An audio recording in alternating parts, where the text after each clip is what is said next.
Thank you very much. I'm gonna speak about the regional strategy that was behind for what Venezuela is suffering right now, because you may think that Venezuela is an isolated case, but it has a regional explanation. So the first thing I want to say is there are three ways in which Europe can contribute to end socialism and promote free markets in Latin America.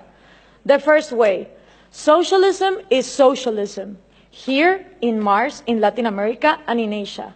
There is no way that you can help us by saying that socialism works in Europe, but in Latin America it doesn't, because we have a culture where just socialism always gets corrupted. No.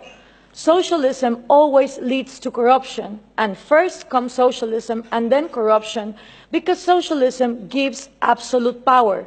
And what happens with absolute power? Well, absolute corruption. So what we need to understand is that socialism means the control of all the production by a small group in government.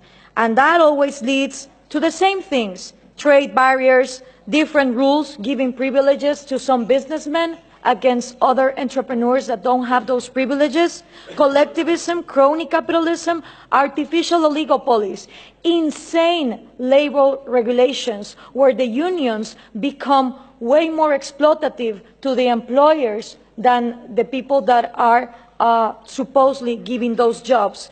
So we need to understand that instead of having the discussion of inequality about material goods, we need to start talking about equality under the law. If we are not all equal under the law, then the disasters of Venezuela happen. So what we need from Europe is that speech of understanding that socialism doesn't work. It didn't work in the Soviet Union, it didn't work in China, it didn't work in North Korea, it didn't work in Cuba, doesn't work in Venezuela, it wouldn't work in Mars. Because the way it is structured goes against human nature. It depends on humans not having rational behaviors for their own well-being. So that's the first thing. The second one that we need from Europe is the message that Scandinavia is not socialist. It is insane that these dictators like Hugo Chavez, Nicolás Maduro, Rafael Correa, Mujica, Lula da Silva, the Kirchners, they all portray Norway, Finland, Denmark, Sweden as the socialist paradise.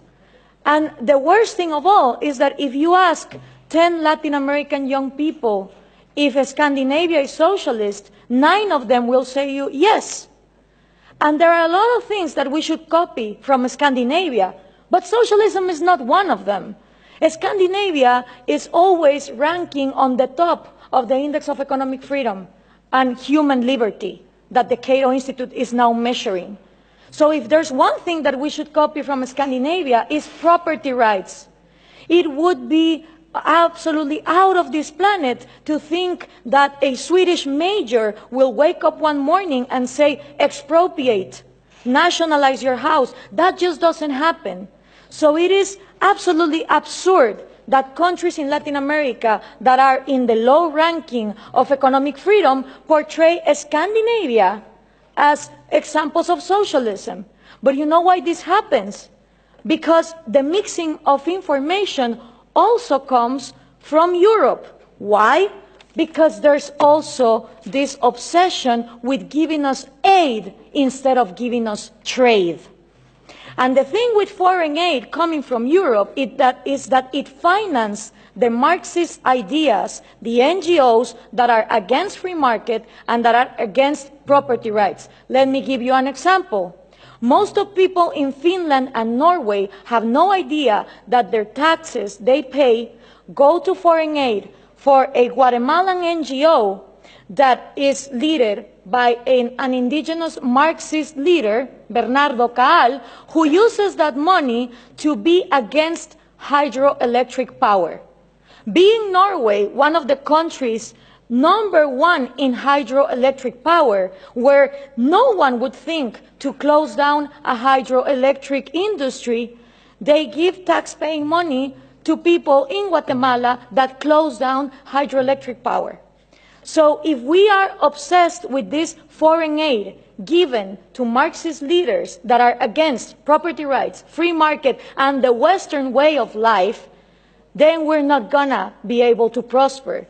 And according to trade, the European Union is fixated that they should trade with Latin America in regions, in blocks. Well, that is just not possible, because the region that I come from, which is Central America, the 5 smallest countries of all our region, Guatemala, El Salvador, Nicaragua, Honduras, and Costa Rica, right now, 2 of them, Nicaragua and El Salvador, are ruled by socialism of the 21st century. So how can I negotiate as a bloc when I have 2 countries that are not willing to open to free trade? And for these 3 ways to work, you need to understand something about Latin America. I had 2 slides, 2 pictures, if we could put them on, please. The first thing is Latin America has always been ruled by dictators. Then Fidel Castro comes in, and he is successful in making a Marxist guerrilla. In the moment that Castro comes in and he makes a Marxist guerrilla, all the countries in Latin America start copying and pasting that model.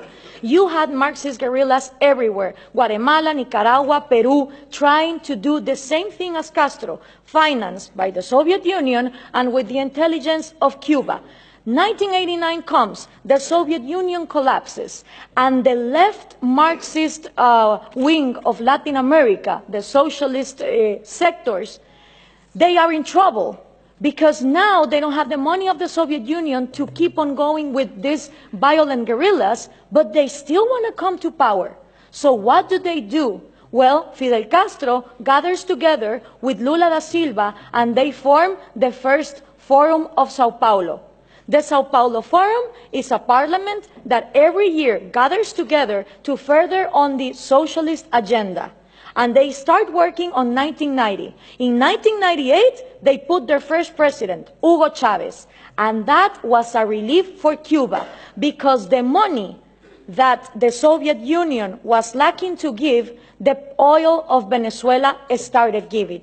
And now that the oil prices are coming down, they are hoping for Colombia to advance on the agenda to give FARC, the Marxist guerrilla drug dealer of Latin America, places in power. If this happens, we're going to have the first narco-socialist government, which will mean that the money of drugs, it's infinite.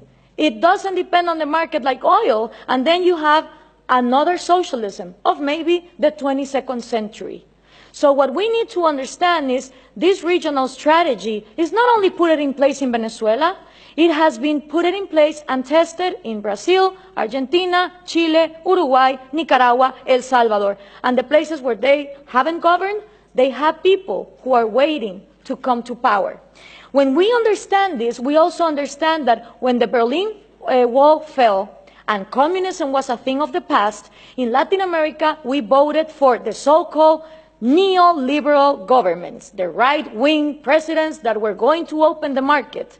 These people gathered together in the Washington Consensus, and they promised that they would give us free market. What did they do? They privatized everything. They privatized electricity, trains, radio stations, but they didn't liberalize them. They gave them as oligopolies and monopolies to their peers, and this created crony capitalism. But for most of the population, the one to blame was free market. I don't know if we can now put the picture, please. For the people, what is needed to be blamed is free market, when free market has never existed in Latin America. So it's always blaming the government, but expecting more government to come in and solve the problem, like this picture shows here. So what happened then? People started voting for socialism of the 21st century because they were going to, fix the mess that this crony capitalists did in the 90s. Venezuela was going to be the promised land. Caracas was going to be the New York City of Latin America. So what happened? All these people get in power, Chavez, Lula, Correa, Evo Morales, and instead of finishing with the privileges, the crony capitalism, the oligarchies, they become even worse.